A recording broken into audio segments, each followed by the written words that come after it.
Warahmatullahi wabarakatuh. Waalaikumsalam warahmatullahi wabarakatuh.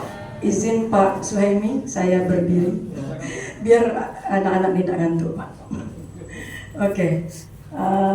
Pertama saya ucapkan yang terhormat pada Pak Ketua kita ya, tadi hadir, mungkin ada keperluan sebentar.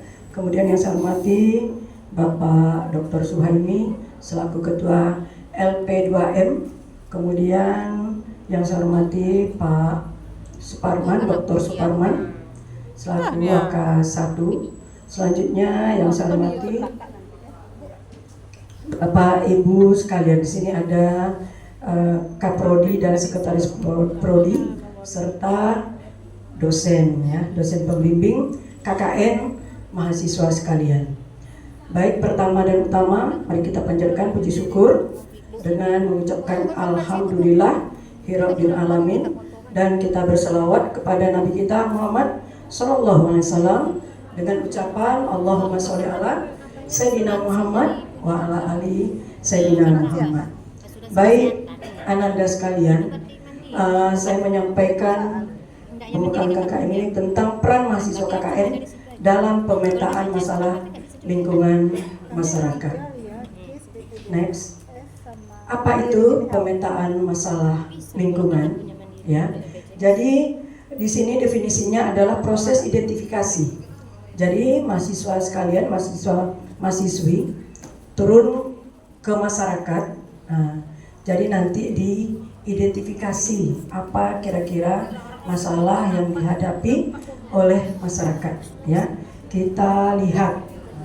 Jadi di sini pemetaan masalah itu maksudnya adalah proses identifikasi, kemudian diinventarisasi dan dianalisis kondisi alam serta aktivitas manusia yang berdampak terhadap ekosistem lokal. Kemudian metode utamanya yaitu observasi lapangan. Jadi tadi disampaikan oleh Pak Ketua atau Pak Suparman juga, ananda sekalian, jalan ya, turun kita melihat lokasi KKN itu secara menyeluruh ya. Jadi misalnya di desa A begitu, keliling desa itu, kemudian wawancara dengan tokoh-tokoh masyarakat.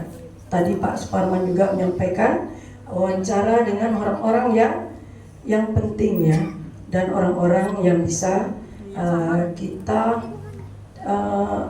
mintakan pendapatnya ya. Next, alur kerja mahasiswa KKN. Nah, di sini pertama tadi identifikasi, cari permasalahan yang dihadapi oleh desa. Biasanya itu masalah sampah ya. Kalau di Pekanbaru nih sampah. Kemudian biasanya kalau di desa itu air bersih. Kemudian juga limbah juga banyak, limbah ternak. Kemudian cari yang prioritas, mana yang paling penting. Kemudian selanjutnya visualisasikan atau dituangkan dalam catatan sederhana ya. Kalian buat catatan mana yang penting, urutkan.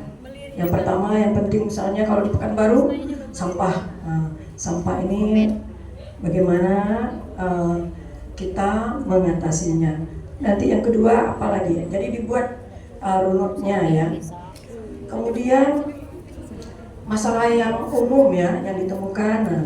Ini ada sanitasi, kurangnya jamban sehat kalau di desa-desa ya.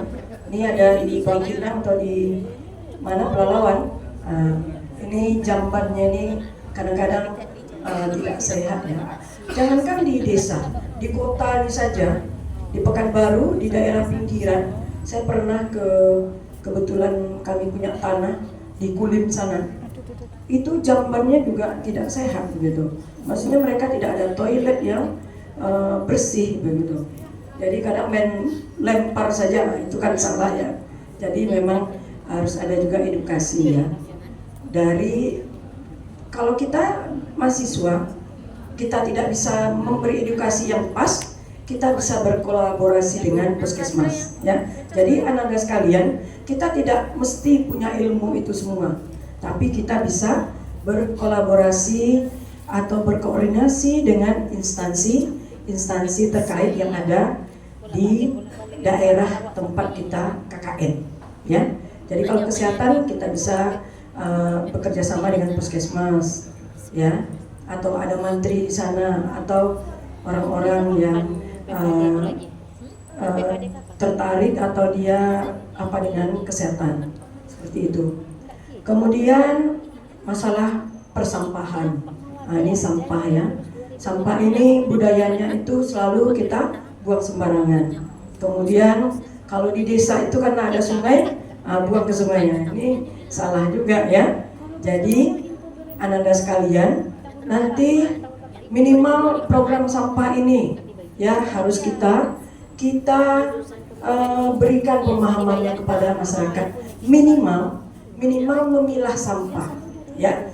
Jadi Ananda sekalian, nanti kalau kita KKN, kita kan memberikan, ada kita sebagai edukasi, memberikan ilmu pengetahuan kita misalnya tentang sampah, memilah sampah.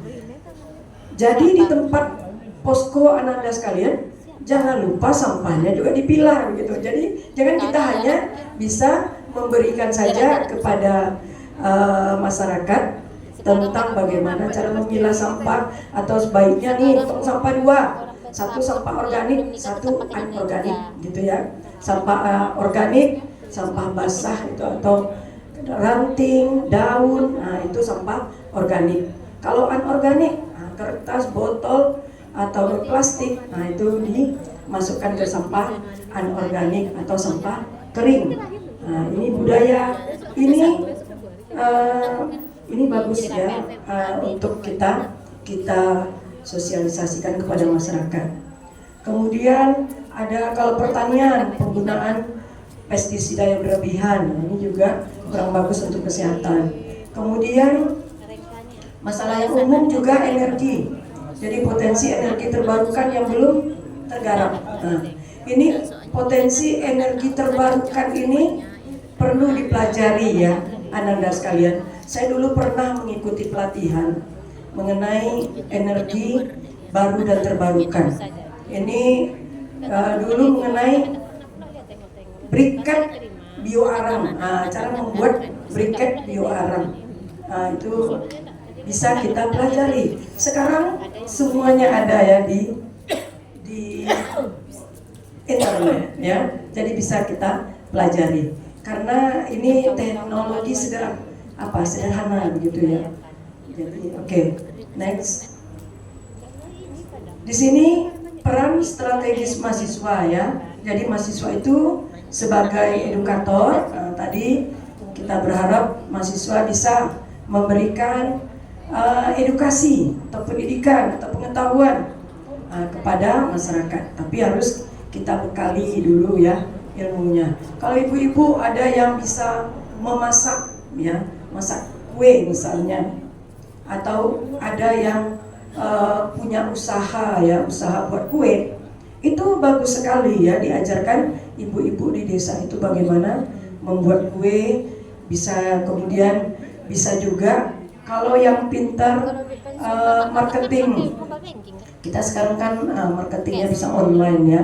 Diajarkan juga ibu-ibu itu, Bu ini Bu bisa jualannya dengan online. Itu sangat bermanfaat ya bagi masyarakat. Jadi itu juga bisa dijadikan program kerja Ananda sekalian. Oke. Selanjutnya sebagai fasilitator. Di sini fasilitator menjembatani masyarakat atau warga dengan aparat desa atau instansi terkait. Nah tadi saya jelaskan bahwa misalnya kita ingin sosialisasi tentang kebersihan ya, kita bisa berkoordinasi dengan puskesmas atau posyandu setempat. Bagaimana nanti kita adakan acara, Ananda sekalian bisa sebagai pembukanya, yang melanjutkan dari orang-orang dari pihak puskesmas. Jadi kita memberikan juga ilmu kita, ada juga, makanya kita harus terus belajar ya. Kemudian sebagai inovator ini kita membuat prototipe ya. Prototipe ini rupa awal atau model percobaan dari sebuah produk. Jadi ini solusi, misalnya di sini bisa tong sampah ya, tong sampah yang terpilah, kemudian alat filter air sederhana, atau briket tadi yang saya bilang, itu juga bisa diajarkan. Tapi yang ini yang laki-laki terutama ya, kalau yang laki-laki coba dipelajari apa kira-kira. Kalau kita memang agama ya kebanyakan ya, jadi yang laki-laki diharapkan bisa mengaji ya. Kemudian kalau untuk bulan Ramadan, kalau ini untuk menjaga alam ya. Jadi kalau ini kita untuk kesehatan dan kebersihan lingkungan. Jadi kalau program kerja selain untuk menjaga alam tadi, kalau bulan Ramadan, yang laki-laki harus bisa apa? Baca doa minimal ya. Jadi nanti disuruh ini memandu baca Yasin, bisa ya, pasti bisa ya. Banyak yang bisa, insya Allah. Nanti dipilih ya. Jadi kawan-kawan ini nanti ada kelompok itu, kelompok KKN. Pas waktu kita datang itu mengantarkan KKN itu, nanti ada yang baca doa, ada yang protokol. Itu mahasiswa-mahasiswi sekalian, ya. Jadi kita ini pakai itu enggak ya di awal? Kalau saya kemarin saya buat seperti itu. Kita buat yang resminya. Jadi ada yang protokolnya, kemudian ada yang membaca doanya. Itu yang laki-laki ya, kalau bisa tuh harus ada ya di kelompok tersebut. Ya, seterusnya. Di sini output yang diharapkan adanya peta tematik. Di sini maksudnya adalah peta yang fokus pada satu tema. Jadi bisa saja temanya misalnya tentang kebersihan lingkungan desa atau kelurahan. Ya, jadi mahasiswa sekalian akan turun ke desa atau ke kelurahan ya. Kemudian kita buat rekomendasi kebijakan.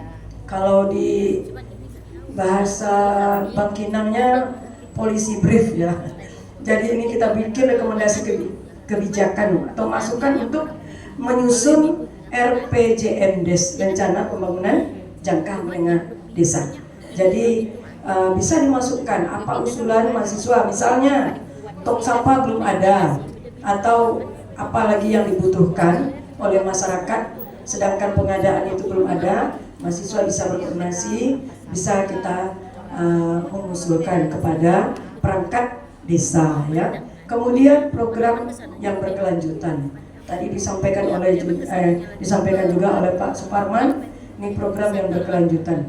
Jadi walaupun misalnya mahasiswa sekalian sudah tidak KKN lagi, tapi bermanfaat bagi masyarakat, dipakai terus ya. Misalnya tadi itulah pemilahan sampah misalnya, iuran atau boleh mahasiswa mengadakan tong sampah. Tong sampahnya dibuat 2 warna ya.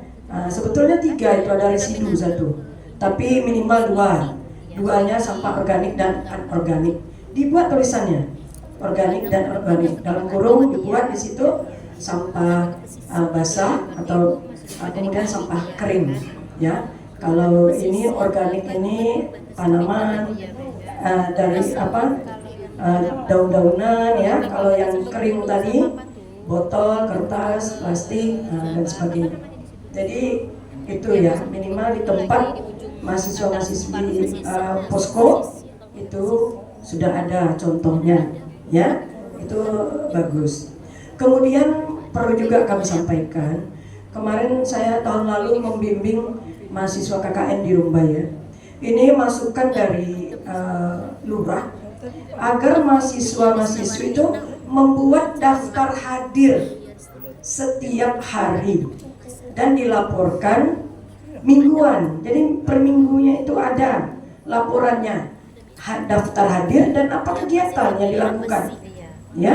Jadi jangan 1 minggu itu kita tidak ada yang kita kerjakan. Jadi itu makanya nanti bertemu dengan dosen pembimbing, nanti dibicarakan. Jadi apa kira-kira kegiatan yang bisa dilakukan? Jadi setiap minggu itu harus ada kegiatan yang dilakukan ya. Jadi dibuat laporan. Kadang-kadang mahasiswa lupa ya membuat laporan mingguan. Nah, ini biasanya diminta oleh lurah atau kades. Oke. Ini tips ampuh di lapangannya ya, gunakan bahasa lokal ya. Kalau di Bangkinang kan banyak orang Bangkinang ya. Kalau bisa kita ya kita supaya menyatu dengan masyarakat. Kalau kita bisa bahasa, kebetulan juga misalnya memang orang Bangkinang juga kan, gunakan bahasa lokal ya, jadi lebih akrab ya. Kalau kita pakai dongsi itu orang tuh jauh dari kita kan. Jadi kita gunakan bahasa yang juga mudah dimengerti oleh masyarakat. Kemudian hargai kearifan lokal. Kadang warga itu punya cara tersendiri dalam jaga alam. Kita hargai itu ya. Kemudian kita dokumentasikan. Jadi mahasiswa itu bagus juga ada dokumentasinya.